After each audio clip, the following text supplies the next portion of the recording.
అయితే ఆల్రెడీ కుమ్మక్కలు ఉన్నాయి. వీళ్ళంతా కూడా కలిసికట్టుగా ఉన్నారు.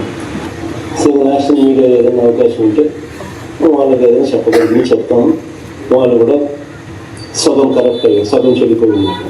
అది పార్లమెంట్ ఏం చెప్పగలుగుతాం? ఇవన్నీ రేపు పొద్దున మన ప్రభుత్వం వచ్చినప్పుడు మనం ఎంక్వైరీ చేసి ఇవన్నీ ప్రజల ముందర తీసుకొచ్చే కార్యక్రమం పెడతాము. మళ్ళీ ప్లే చేయమ్మా.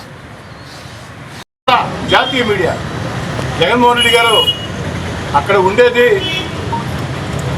ఎలాంటి జర్నలిస్టులు అండి? ఒక అర్నాబ్ గోస్వామి, ఒక రాజ్దీప్ సర్దేశాయ్, ఒక ప్రీతిష్ గుహ, ఎంతోమంది ఈ దేశ ప్రధానులనే గడగడలాడించారు, ప్రభుత్వాలనే గడగడలాడించారు.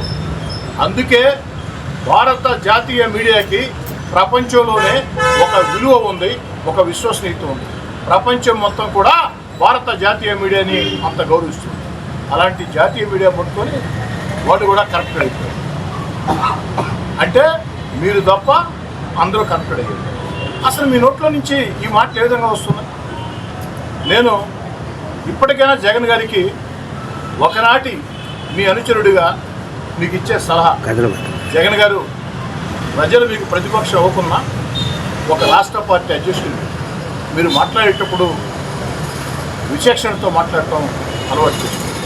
అలా కాకుండా మావిగాన్ అంటే మీకు కే పాల్ గారికి తేడా లేకుండా పోతుంది. ఎటు ఆ రోల్లో కే పాల్ గారు ఉన్నారు. రాష్ట్రంలో రాజకీయాల్లో వినోదాన్ని ఇచ్చేదానికి కే పాల్ గారు ఉన్నారు. మీరెందుకు జగన్మోహన్ రెడ్డి గారు కే పాల్ గారితో పోటీ పడతారు? మీరెందుకు జగన్మోహన్ రెడ్డి గారు కే పాల్ స్థానాన్ని భర్తీ చేయాలనుకుంటున్నారు? మీరు పోటీ పడాల్సింది చంద్రబాబు నాయుడు గారితో, మీరు పోటీ పడాల్సింది పవన్ కళ్యాణ్ గారితో, మీరు పోటీ పడాల్సింది నారా లోకేష్ గారితో. అంతేగాని కే పాల్ గారితో పోటీ పడి వారి స్థానం కోసం మీరు ఎందుకు ఆరాటపడుతున్నారో నాకు అర్థం కావట్లేదు. కాబట్టి జగన్మోహన్ రెడ్డి గారు ఒకనాటి మీ అనుచరుడిగా మళ్ళీ చెప్తున్నా, మీరు జాతీయ మీడియా గురించి, రాష్ట్ర మీడియా గురించి వీళ్ళంతా అవినీతి పరులు, వీళ్ళంతా లంచాలు తీసుకున్నారు, వీళ్ళంతా అమ్ముడు పోయారు, వీళ్ళంతా కొమ్మక్కయ్యారు అన్న మాటలు వెనక్కి తీసుకుంటారు అన్న నమ్మకం నాకైతే లేదు. ఆ మాటలకి విచారం వ్యక్తం చేస్తారు అన్న నమ్మకం నాకైతే లేదు. క్షమాపణ చెప్తారు అన్న ఆశ అసలే లేదు.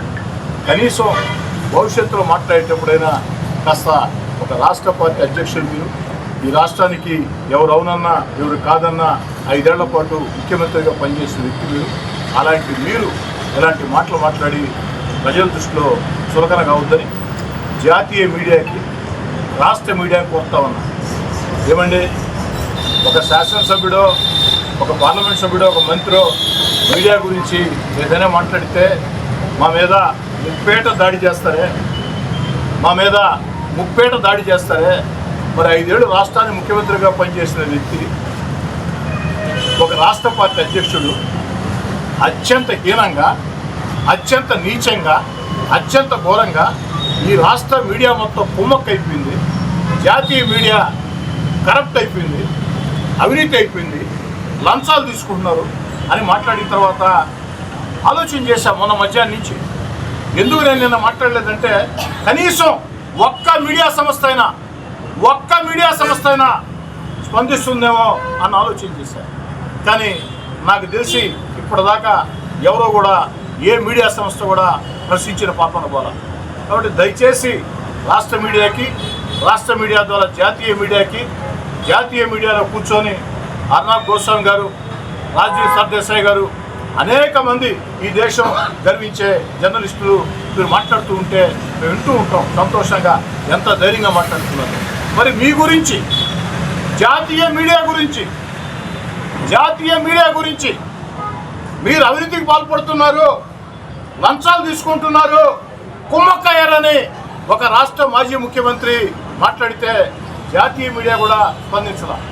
అందుకే ఓ శాసనసభ్యుడిగా ప్రజాస్వామ్యంలో ప్రశ్నించే హక్కు అందరికీ ఉన్నట్టే, సగటు పౌరులకు ఉన్నట్టే నాకు ఉంటుంది. కాబట్టి మీ అందరి విలేకరుల సమావేశం పెట్టి ప్రశ్నించా. ఇప్పుడు నేను చెప్పిన ప్రతి మాట కూడా అక్షర సత్యం. నేనేదో గాలి వాటికి జగన్ గారి మీద ఆరోపణలు చేయలే, అలా చేసే వ్యక్తిని నేను కాదు. జగన్ గారు మాట్లాడిన మాటల్ని మీకు అందరూ కూడా ప్లే చేసి చూపిస్తాం. మీరే చూసిన తర్వాత ప్రశ్నలు ఏమైనా ఉంటే నన్ను ప్లే చేయమని. ఈ వీడియో కనుక మీకు నచ్చినట్లయితే లైక్ చేసి షేర్ చేయండి. మరిన్ని లేటెస్ట్ అప్డేట్స్ కోసం మా ఛానల్ ని సబ్స్క్రైబ్ చేయండి.